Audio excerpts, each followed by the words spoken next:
Mucho antes de que el mundo conociera el caso de Jeffrey Epstein, en México ya existía una historia muy parecida. Jan Zúcar Kuri. Todo ocurrió en Cancún. Un empresario hotelero organizaba fiestas privadas a las que asistían políticos, empresarios y personas muy poderosas. Durante años nadie sospechó de las asquerosidades que sucedían en esas reuniones. Que yo era mujeriego y me gustaban las niñas, y si tú me quieres me traes niñas. Leslie fue a mi casa desde los 8 hasta los 12 años. Leslie se bañaba conmigo. Hasta que una periodista comenzó a escuchar testimonios de niñas que se parecían demasiado entre sí. Lo que encontró no solo apuntaba a Jan Zúcar Kuri, también empezaba a señalar a varias de las personas que lo rodeaban, y quienes lo rodeaban eran personas muy poderosas. Nació en 1944 en Líbano. Llegó a México de adolescente, a Guanajuato para ser más precisos, con unos tíos que ya se habían establecido allí, pero no se quedó por mucho tiempo. Cancún en esos años apenas iba explotando como un destino turístico, y él vio la oportunidad antes que la mayoría. Empezó con un local de recuerdos en el aeropuerto. Con el tiempo, pasó a ser dueño de 50 villas y del hotel Sol y Mar, entre muchos otros negocios. En 20 años, pasó de vendedor de souvenirs a uno de los empresarios hoteleros más reconocidos de la ciudad. Y aquí es donde el parecido con Jeffrey Epstein empieza a ser inevitable. Como él, Zúcar Kuri no escondía su fortuna. Entendían muy bien cómo es que funcionaba el poder. No solo acumulaban dinero, también cultivaban sus relaciones sociales. Se rodeaban de empresarios, políticos y personas muy influyentes en el medio. Jan Zúcar Kuri inició una relación con quien años después se convertiría en su esposa, cuando ella todavía era una menor de edad.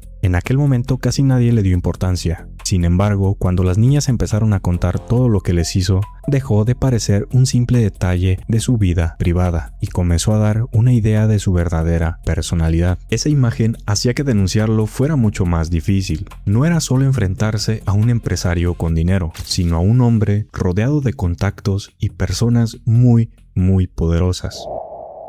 Durante años, las víctimas guardaron silencio, hasta que algunos de esos testimonios comenzaron a llegar a una periodista que trabajaba con mujeres y menores en Cancún. Su nombre era Lidia Cacho. Al escuchar las historias, Lidia encontró un patrón que se repetía: las villas, los regalos, la confianza que Zúcar Kuri se ganaba y el miedo que aparecía después. Un dato muy importante es que la mayoría de las víctimas provenían de familias con pocos recursos, hogares con problemas de violencia o desintegración familiar. Algunas vivían en colonias pobres de Cancún y otras pasaban mucho tiempo solas porque sus padres trabajaban casi todo el día. Eso las hacía más vulnerables. Y justo ese era el perfil de chicas que buscaba Kuri, adolescentes vulnerables porque eran más fáciles de manipular.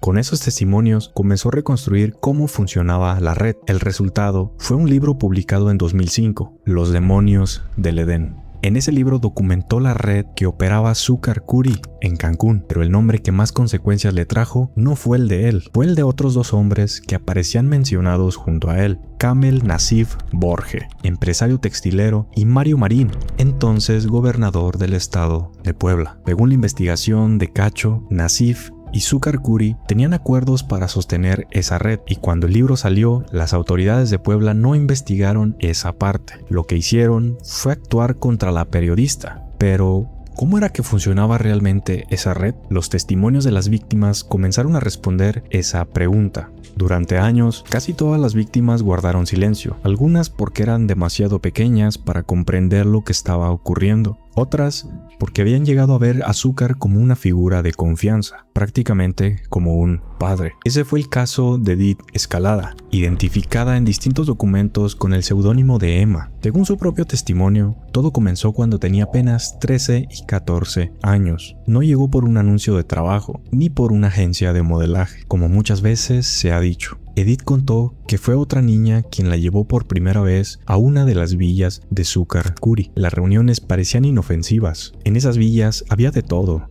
Tenían albercas, comida, regalos y mucho dinero. Poco a poco, ese ambiente hizo que todo empezara a parecer normal. Años después, Edith reconocería que durante mucho tiempo nunca pensó que estaba siendo víctima de un delito. En una entrevista lo resumió con una frase que explica perfectamente lo que ocurría dentro de esa red. Yo pensé que lo que te cuento era normal. Fue una profesora quien le hizo entender que aquello no era una relación normal entre un adulto y una menor, sino un abuso.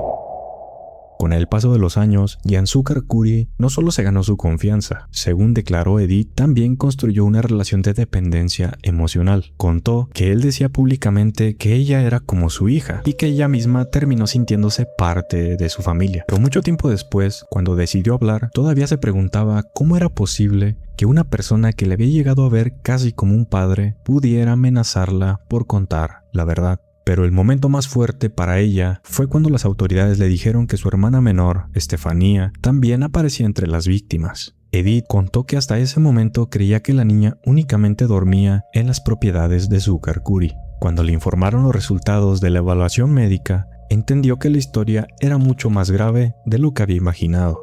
Ese día tomó la decisión de denunciar. Poco después aceptó reunirse nuevamente con su Karkuri. Las autoridades prepararon un encuentro en un restaurante de Cancún, mientras grababan la conversación de forma encubierta. Esa grabación, junto con fotografías, videos encontrados durante los cateos, declaraciones de otras víctimas y distintos peritajes, terminó convirtiéndose en una de las piezas más importantes de toda la investigación. Pero denunciar no significó que todo terminara. Edith aseguró que comenzaron las amenazas. Zúcar huyó de México y, según su testimonio, personas cercanas a él empezaron a presionar a quienes habían decidido hablar. Ella misma resumió aquellos meses con una frase muy sencilla: todo se derrumbó a mi alrededor. Fue separada de su familia, trasladada bajo protección y pasó meses intentando reconstruir una vida que ya nunca volvería a ser la misma. Después de la denuncia, la historia de Estefanía siguió dando de qué hablar. Durante la investigación, las autoridades encontraron en una computadora vinculada a Yansu Karkuri una fotografía donde presuntamente apareció una menor siendo víctima de abuso. Cuando Edith la vio, creyó reconocer a su hermana por el collar que llevaba puesto y por su cabello. Sin embargo, con el tiempo, ambas dijeron que ya no estaban seguras de que realmente fuera ella. Como esa imagen nunca se hizo pública, hasta hoy no ha sido posible confirmar de manera independiente si la menor de la fotografía era Estefanía. Poco después ocurrió otro hecho que complicó el caso. En 2004, Estefanía firmó en San Diego una declaración donde aparentemente se retractaba de las acusaciones en contra de Yansu Karkuri. La defensa utilizó ese documento para desacreditar toda la investigación. Años más tarde, uno de los abogados explicó que Estefanía reconocía la firma, pero no el contenido de esa declaración. Hasta hoy nunca ha quedado claro en qué circunstancias fue obtenida esa retractación. Pero Edith y Estefanía no fueron las únicas víctimas. Entre los expedientes también aparecía un niño, identificado con el seudónimo de Javier. Según la investigación, llegó a las propiedades de Yansu Karkuri junto con su hermana, cuando ambos eran muy pequeños. Años después, cuando el caso ya estaba en manos de las autoridades, Javier hizo lo mismo que varias de las otras víctimas. Viajó a San Diego y firmó un documento donde negaba que Yansu Karkuri le había hecho daño.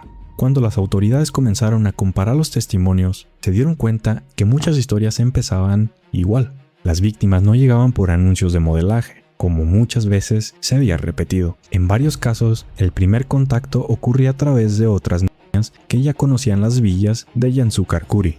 Allí había albercas, comida, regalos y mucho dinero, como ya lo habíamos mencionado. Pero poco a poco Zúcar se ganaba su confianza. Para muchas víctimas dejó de ser un empresario poderoso y comenzó a ocupar un lugar casi paternal. Esa manipulación hizo que varias niñas tardaran años en comprender que habían sido víctimas de una red de explotación. Testimonios como los de Edith y Estefanía fueron parte de la investigación que Lidia Cacho reunió para escribir Los demonios del Edén. El 22 de junio del 2005, Kamel Nassif denunció a Lidia Cacho por difamación y calumnias en el libro de Los demonios del Edén que publicó. Meses después, una jueza ordenó su detención. A los 9 meses, después de publicar Los demonios del Edén, Lidia fue arrestada en Cancún y trasladada por carretera hasta Puebla. Más de 20 horas de trayecto. Pero días más tarde se filtraría una llamada que cambiaría por completo el caso. fue una grabación telefónica entre Mario Marín, el entonces gobernador de Puebla, y Kamel Nasif. En esa llamada, Marín le agradecía a Nasif por el favor del arresto de Cacho. Nasif, por su parte, se refería a ella con insultos y hablaba de la detención como si fuera un logro compartido entre los dos. ¿Qué ole, Kamel? ¿Qué pasó, mi gober precioso? Mi héroe, chinga. No, a ti, tú eres el héroe de esta película, papá. Pues ya ayer le acabé de dar un pincos con esta vieja cabrón. Que aquí en Puebla se respeta la ley y aquí no hay impunidad y que aquí quien comete un delito se llama delincuente. Yo sé, pero estos cabros siguen sacando mamada y mamada. Pero yo hice una declaración, al señor gobernador no le tembló la mano. Ni los temblará. Y bola de ratas que han hecho. Qué asquerosidad es esto, ¿eh? Yo te hablé para de darte las gracias de lo que hiciste, que yo sé que te metí en un problema, pero No, hombre, me gustan esos temas. Coincido contigo, hijo de la chingada. para darte un abrazo, te tengo aquí una botella bellísima de un Sí. coñac, que no sé a dónde te lo mando. Pues acá está Puebla. Mañana va a haber un escándalo, hijo de nacional. No me diga, ¿eso puede ayudar a azúcar, Kamel? Bueno, pues por lo pronto la hija del no dijo que yo hacía fiestas. Ahora págale a una mujer en la cárcel que No, le hará. no, ya está recomendada. Ah, qué lindo. Con las locas y las tortilleras. ¿Y la van a traer a Puebla o la van a...? Claro, la mandé allá, le dije, la traen, hija de... Ya la agarraron a las 12 del día, sin carro, esposada 20 horas, si quiere miar que se mee. Le dije a Naket, y dijo al director, me la pones con las locas y las tortilleras. Esa grabación se volvió pública y de un día para otro la persecución en contra de la periodista se dio vuelta. Esa llamada es hasta hoy la pieza más importante de todo el caso, porque sin ella esto se hubiera quedado como la palabra de Cacho contra la de dos hombres poderosos. En Estados Unidos la libreta de contactos y los registros de vuelo de Epstein revelaron el tamaño de su red. En México, por otra parte, una simple llamada telefónica hizo sospechar que Zúcar Curi también contaba con la protección de personas muy poderosas. Mientras en México la conversación entre Mario Marín y Kamel Nasif ocupaba los titulares, Zúcar Curi ya no estaba en el país. Desde 2004 había sido detenido en Los Ángeles, después de que varias víctimas presentaran denuncias en su contra. Recuperó la libertad bajo fianza y aprovechó ese momento para desaparecer. Durante los siguientes años vivió en Arizona, mientras las autoridades mexicanas intentaban traerlo de vuelta. La extradición avanzaba muy lentamente y para muchas personas daba la impresión de que el caso seguía el mismo camino que tantos otros, mucho escándalo y pocos resultados. Pero la presión ya no venía únicamente de las víctimas. En 2007, la Suprema Corte de Justicia de la Nación revisó lo que había ocurrido alrededor del caso de Lidia Cacho. Su conclusión fue contundente. La investigación inicial se había quedado corta frente a una realidad de trata y explotación de menores, protegida por integrantes del Estado. Esa afirmación viniera de la propia Corte cambió por completo la dimensión del caso. Ya no era solo la denuncia de una periodista o el testimonio de varias víctimas. También existía un reconocimiento institucional de que había indicios de una red de protección. Conforme el proceso avanzó, también comenzó a conocerse el tamaño de esa red. De acuerdo con la investigación de Lidia Cacho, al menos 19 funcionarios públicos aparecían vinculados de distintas maneras con la protección que durante años permitió operar a Zúcar Curi. Sin embargo, de todos esos nombres, el único que terminó recibiendo una sentencia firme fue él. El 31 de agosto del 2011, llegó finalmente la resolución. Un juez lo condenó inicialmente a 112 años de prisión por pederastia, contenido sensible de menores y corrupción de...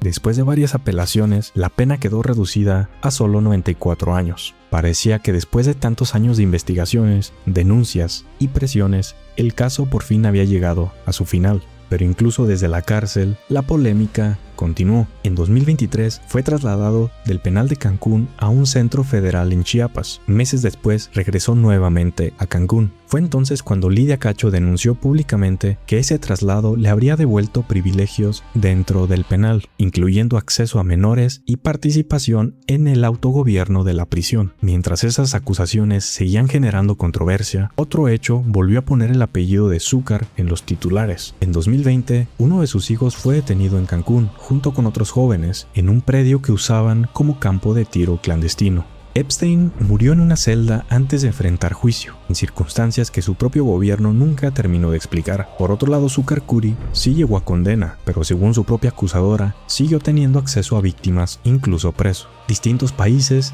pero historias muy similares. Aunque para las víctimas de Curry, la condena nunca significó el final de la historia, años después Cynthia, una de las sobrevivientes que decidió hablar públicamente, aseguró que el daño seguía ahí. Dijo que muchas víctimas se sintieron olvidadas y que la reparación que esperaban nunca llegó por completo. Para ellas, el caso no terminó cuando Jan Zucker Curry entró a prisión. Simplemente aprendieron a vivir con las consecuencias. Jan Zucker Curry murió el 14 de junio del 2024, a los 79 años, por una insuficiencia cardíaca, sin haber terminado de pagar toda su condena.